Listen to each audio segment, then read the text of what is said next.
Hello there and welcome to my Arty Corner here on YouTube. My name's Angela Porter.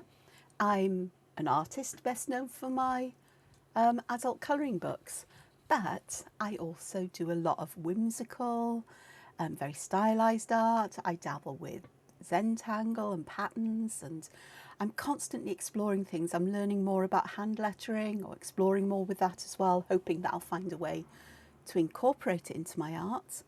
And of course, being an ex-secondary school teacher, high school teacher, I still have this love and desire to encourage and to help others and to, I don't know whether it's formally teach, but to share processes and give you some inspiration to help you move forward and perhaps some confidence as well.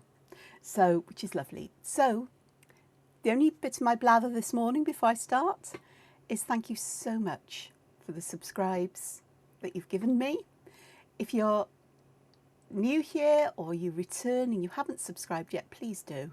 It helps the algorithm at YouTube to share my videos with others who might like them as well, which is the whole point, isn't it? It's sharing and encouraging and supportive and building a community of people of like minds and so on. So thank you very much for that. Okay, so here is the mandala I've been working on in the previous two videos, which I will put links to in the description below, along with a link to, and I bet you I can't find it now because I've put things all to one side. Nope, can't. I use something called the Marcus operandus to set out the mandala grid. I'll put a link to that. It's from zentangle.com, and I show how I use it in the first video in this series, but also in two other videos where I've done mandalas as well. So just letting you know. So that's out there. Don't need it today though, because I've got my lines I want to use here. So far I've got the central section and a little ring done. This section I did in the previous video. So this is the first video in the series, as well as setting out the grids, this one. And now I just want to finish off around the outside. And I've sort of got an idea and sort of not, because it's a funny old shape that I need to work with. And I do want to put things that go out towards the corners. And what I think I'm going to do is I'm going to take these leaves, this kind of leaf shape, and I think I'm going to do the same kind of thing. And what I'm going to do is I'm just going to put a line at sort of roughly 90 degrees to that line that splits across. So this will help me construct my leaf, honestly. And I will zoom in so you can see, hopefully. Nope, wrong button again. There we go. So I'm going to connect the either side of this line I've just drawn in back to the circle there, and then going to create roughly equally little bits. They curve up a little and back down, and then I'm going to curve them out like so. They might not be exactly symmetrical, and I'm fine with that, so we'll do another one.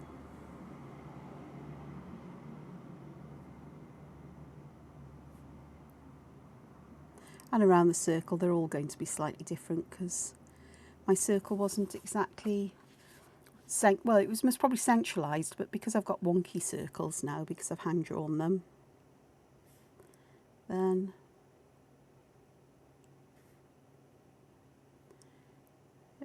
it is what it is, as I keep saying, and you just work with it.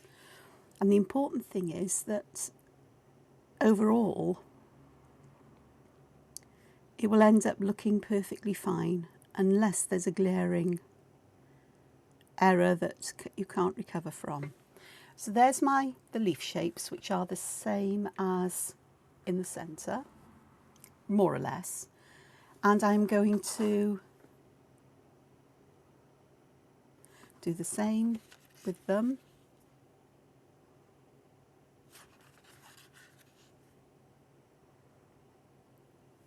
Where I'm just going to split the centre, and then using a finer pen I put lines on the left hand side of each leaf, and I'm going to do the same here, just on one side, in exactly the same way I did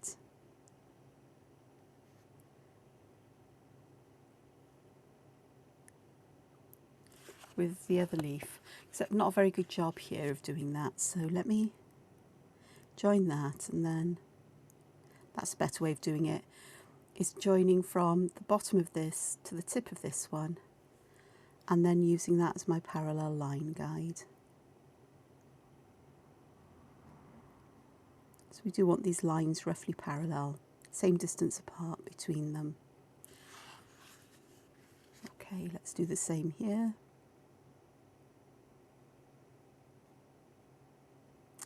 Thankfully here in the UK this morning it's a lot cooler. It's grey and dark. Well, it feels dark compared to the extremely bright sunshine and the heat we've had. It's not exactly cool as things go. You know, we're still heading, my computer tells me it's 18 degrees Celsius, which in comparison to this heat we had, I think the highest we got to here where I live was 33 degrees Celsius. So 18 in comparison is pretty frigid, but it's absolutely lovely. And I'm awake really early, for whatever reason, just because. And we've actually got light rain forecast for today, as well as clear skies, and supposedly the highest temperature is 24 Celsius, but the day will pan out as it will. But it's lovely to feel the air lovely and fresh. I do have to say that. Now then, my circle, or the sort of like, I've got these sections here that I want to fill in. I'm not worried about, just do some little bits of rounding just while I think about it. I'm not too worried about making this a circle shape at all, because I won't really fit one. Well, I could fit one in, but I'm not going to. So I'm just filling these little gaps in while I'm thinking, or while my brain's coming up with a plan on its own, because it tends to do that. Okay, so not a good job there. Not a good job there. There we go.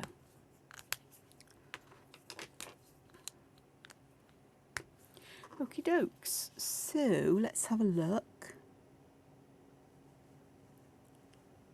So I'm going to draw these lines in from the corner of each leaf to the next one.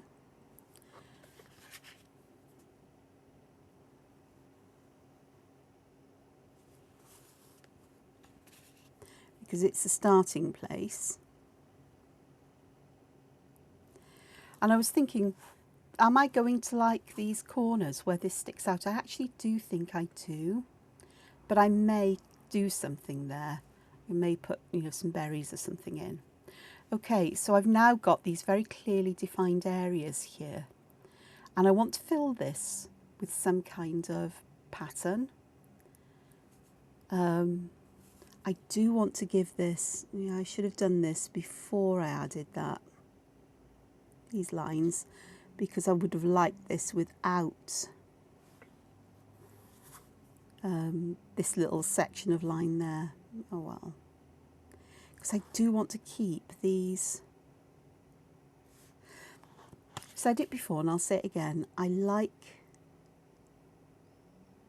that blank space between one section and another. Like with the circular motifs here, I wanted to do it something like this. Didn't think in advance. where I've left that gap between, but it is what it is now, and you know, it'll be fine.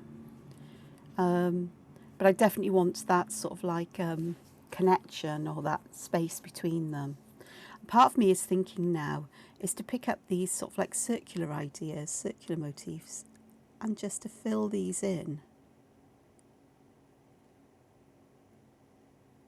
Actually, that would, I think, would solve my uneasiness about the line here, and allow me to perhaps pop another one in. So I'm just perking it along. Not sure it's going to work, but I think it might make me feel a bit happier about things. And then if I pop in another border there, that feels a little bit better. To me, anyway. You might go, Angela, why did you do that? Well, perhaps I should have left it until the end to see how everything pans out. But essentially, I'm not really sure how I'm going to fill this section in. I have a kind of an idea brewing in my head.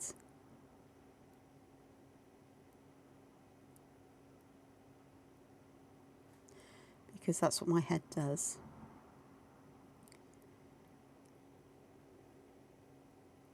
I tend to work very instinctively, often with not a lot of plan, which may or may not be seen as a good thing.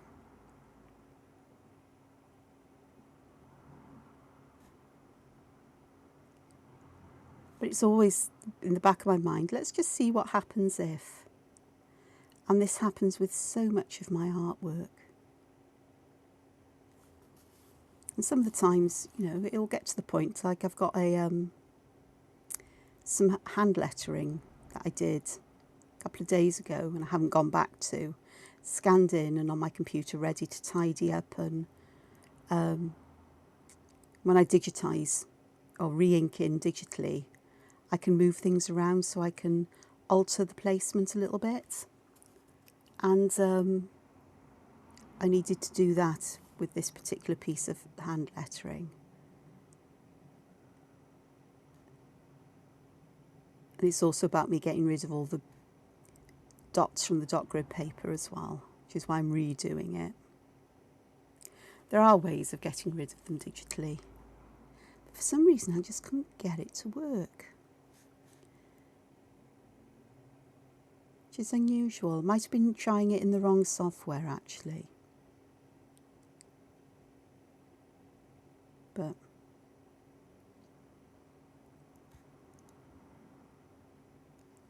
it'll be fine. So there we go. We've got all of those done. So I've now got these areas in between that I do want to add some pattern to. And I could go quite simple with just thin lines or some such. Or I could try to fit in some organic shapes. And I almost do want to make it quite dark here so that this particular circle lifts up. So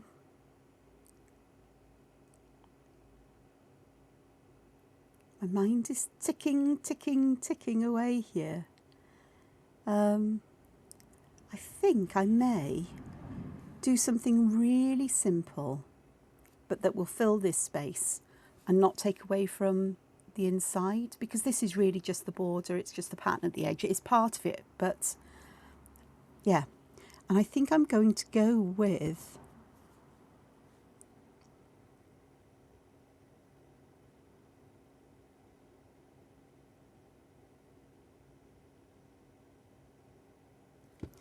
this pattern, and I will zoom in for you.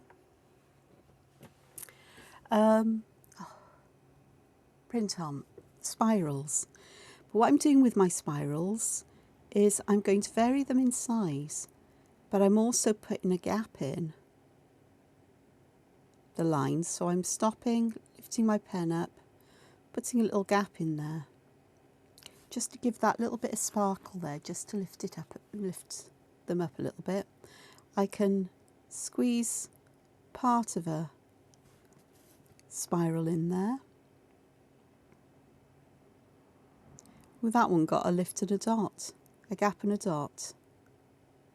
And that's quite a nice way to create a wider area of sparkle, if you will. So here I've got this little space, so we're just going to put some little arcs in there to fill it in. And I'm just going to keep on doing this to fill all of this in. When it comes to these little spaces, there's a couple of things I can do. And in this instance, I am going to draw some lines in as if this is a really big spiral. And that goes underneath all the others, which is fine to do. You work your own way out of, or work out your own way. Here we are, I got the words around the right way this time. I'm sure my brain's temperature addled, you know. You work out your own way of solving these little gaps and problems. I could have just filled it with black, but I really didn't want to do that, because although I want some contrast, I really want it with the density of line in these spirals. And here I'm making the spirals really quite big, and yet I'm turning my paper round because it's easier to get at this lot this way.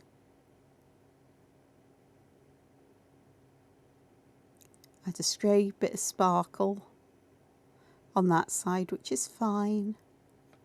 It all works. Let's fill that.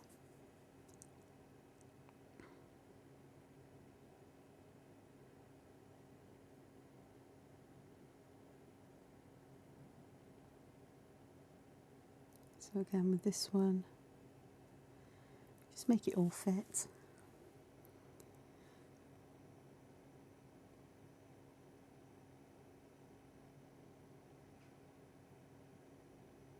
It doesn't matter if the sparkle all line up or whether it shifts.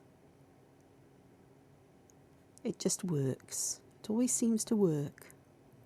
It's if you overthink things, that's when it tends to go all a bit strange. And yeah, I am turning my paper round from time to time because it just gives me a different way of adding these two. Eventually I'll work out, oh, that's the best way for me to have it. There's a lovely cool breeze coming in the window. The whole of Europe is having, or just about the whole of Europe is having problems with the heat. There's terrible wildfires in the southern parts of France. Here in the UK, there's been so many fires. And London had some major big ones as well. Where, not really sure what caused it. Carelessness, I think, is one. Somebody told me that one big fire somewhere was caused by a compost heap overheating. They do get hot. It's how they sort of like sterilise the compost so there's nothing nasty in the way of bugs and stuff growing in it. But it's also part of the process that food is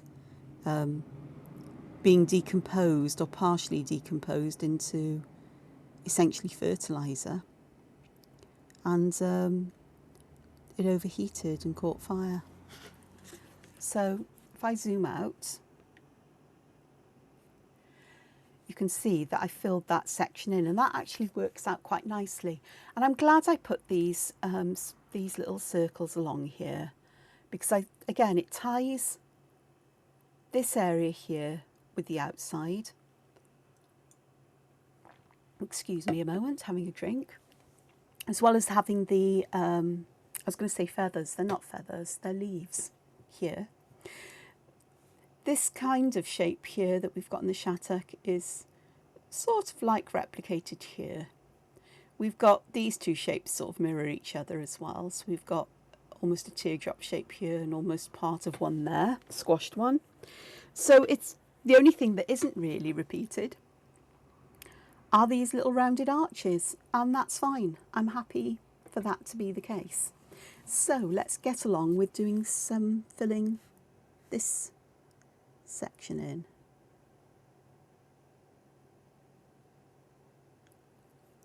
And I'll go a bit faster now, because I do intend to get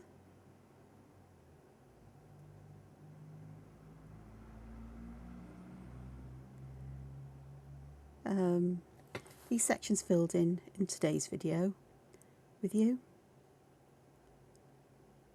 and then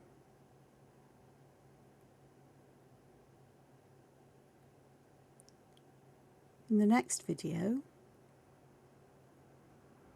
which may be very well tomorrow, even though I don't usually do a video on a Thursday because I have the this week's colouring template for the Angela Porter's Colouring Book Fans Facebook group. It's a mouthful, isn't it?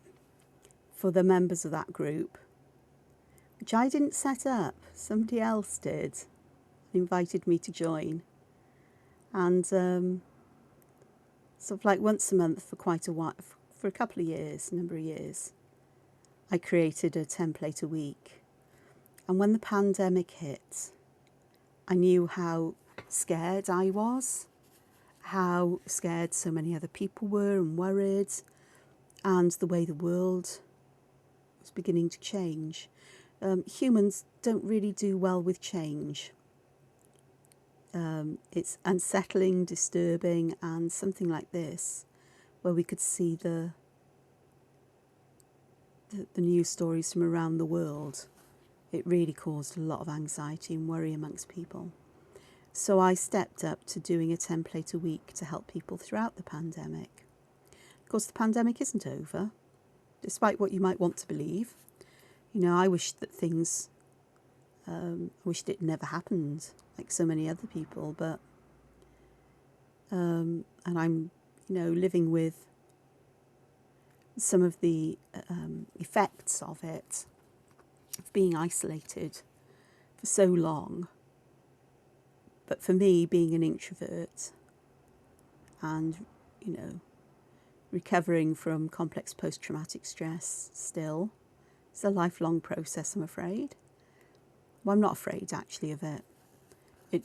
It's an ongoing process, but I got to the point where I was good enough to leave therapy and try to live life, you know, that I hadn't done previously. And a couple of weeks later, it was,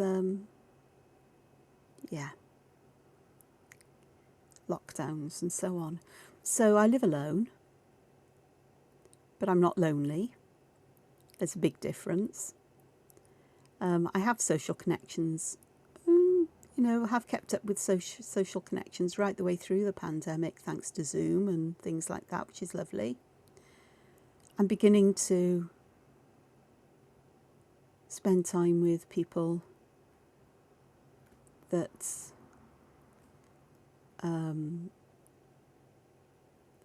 I like, I trust, enjoy spending time with, but it's usually just one person at a time. I can't cope with any more still. And that's the downside for me, is I'm finding it very difficult to be where there are more than just one person. And so I don't know how I managed to get onto that bit, but oh yeah, so I've kept up with the once a week template, and I most probably will do for quite a while, because it doesn't take me too long to do, depending on what I'm doing. It's adding the colour to the coloured sample that's the pain, because that's what takes me the longest. And, but I never finish colouring them. I just do enough with a pretty palette, or a palette that suits, just to give an idea of what the colouring template would look like. And if I doubt that the template's a good job, it's important for me to do that. I've discovered that when I do the colouring books, is that I'll get to a point and I'm going, oh my gosh, I really can't see that this is good. I think I'm making a right mess of all of this. And so I just say to myself, Angela, stop. Let's colour this in. Let's see what it looks like with some colour added to it. And then you can tell whether it's, you know, I find it easy to go, right, okay, yeah, that works. I can see now. Because my tendency is towards very tiny details, very intricate kinds of patterns and drawings, with a healthy dose of whimsy and stylisation, but I can get bogged down in those details. And for colouring books, I'm asked not to put too much in the way of detail in. They don't mind, you know, a fair amount of detail, but when we're getting down to the ridiculously small things that I will colour, mainly because I generally would colour things in digitally for such events, and you've got the option of zooming right in to even the tiniest spaces. So, you know, yeah. Oh, my phone's ringing. Why is my phone was ringing because it's an alarm to wake me up for my Able and Coal delivery. Because I have an alarm set every week for about 7:30, so I've got time to get up, get myself sorted, and await the delivery. Yeah, so it's 7:30 in the morning here. I've been awake since 5:30. So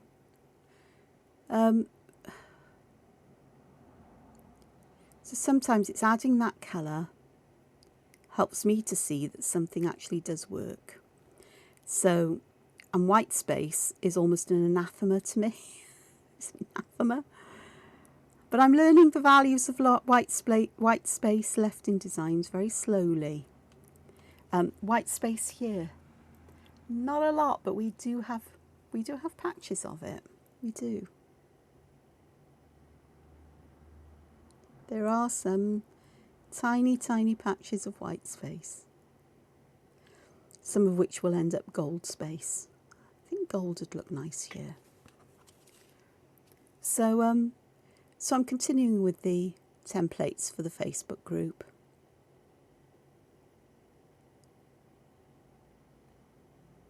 And as I've offered them freely, I can't really justify sort of like putting them together as a series of colouring books and offering them for sale, because anybody can join the group as long as they pass the admin's tests, questions.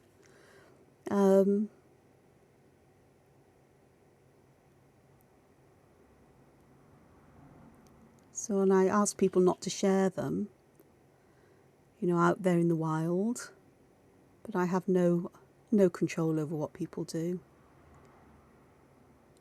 other than hope that, you know, again, it is what it is. So, and yes, I've had books and artwork stolen, claimed as if it's their own, used without permission. When it comes to a published book, I pass it on to the publishers and they just say, if we try to shut it down, then they'll just set a new one up.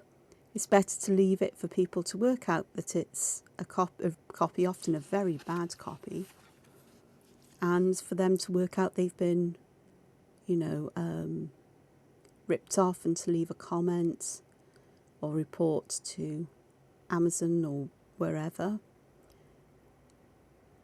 If it's my own personal art and I find out that someone's used it, I will report it to the company. But I don't get bogged down in it all, because at the end of the day, I could spend my life chasing down stuff and not creating art. And I just think, well, you know, people don't have a conscience. Just because it's out there on the internet doesn't mean that you can do what you like with it. My information is always on my art. There's always a copyright statement. And I've actually seen artwork of mine printed on clothing and it's still got the copyright statement on. As if it's part of the pattern, I guess. bonkers. So I will, you know, mention that. Get in touch with these people. And the biggest plague of all at the moment are NFTs. But as I tend to put finished work of mine on a website called DeviantArt, which sounds wrong, but it's not. It's a wonderfully huge community of artists and artisans and creatives of all kinds. Writers as well, crafters, all kinds of art. Then they actually now have set up a way that they check through NFTs and your art and compare them automatically and alert you when they find an NFT that is similar to an artwork, so you can take it up with the company. In fact, they're working with the companies, well, one company in particular, and to help make a complaint so that the offending, or the artwork that's been taken by the offender is removed once you make a copy, and they're really efficient about doing it. And since they've been doing that, the number of alerts I've had that my artwork has been used for NFTs has fallen, which is absolutely brilliant. It's so fantastic that a company is taking that seriously. So, all power to DeviantArt, who has had, but has got a bad press in some way for the ease of which people could steal art from it. I mean, I learnt early on when I'd seen mine that now all my artwork I do upload is in a low resolution, so it would make a really pretty scuzzy print, and it has watermarks on it and stuff to discourage people. Not that it discourages everybody, but you do what you can, and as I say, I could spend my whole life chasing this stuff down, but life is too short. Creating art's far more pleasant and calmer. I do think there is such a thing as karma, that people get their comeuppance eventually. So, I could tell you tales of people who have no conscience whatsoever. And I now no longer ever buy from the internet unless it's a big reputable company, or it's a company where you can pay through PayPal. I never ever pay in any other way now, online, because I have that protection from PayPal that if the goods aren't delivered, PayPal will chase all of that up for me, which is brilliant. Righty-ho. So, I have now finished, I think, with this. The only thing that's left for me to do really is to erase the remaining pencil lines, and then it's going to be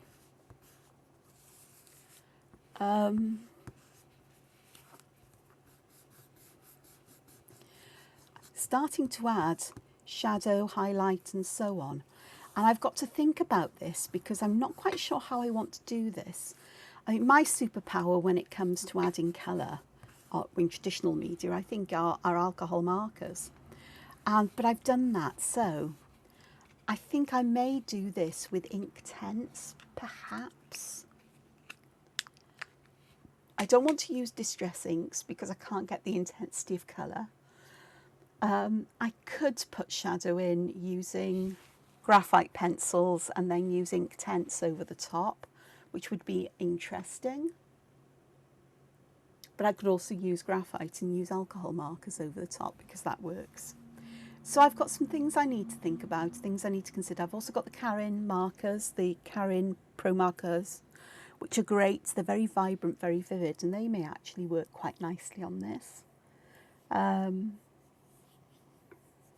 But at the moment, I'm undecided. I've got to think about the colour palette I use, bearing in mind that the paper, although it doesn't look it, is very subtly blue, and it's got some green in it as well. So, but I also know that with distress ink, these colours, even though they may look quite strong in places on the paper, when they get mixed with other media, it hardly affects the colour of the other media because there's such a little amount in an area So that shouldn't be too much of a problem.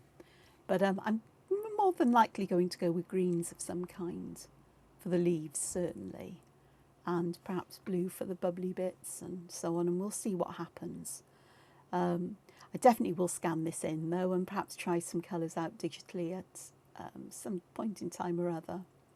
So until then anyway, please look after yourselves, take care, and I'll see you again soon for the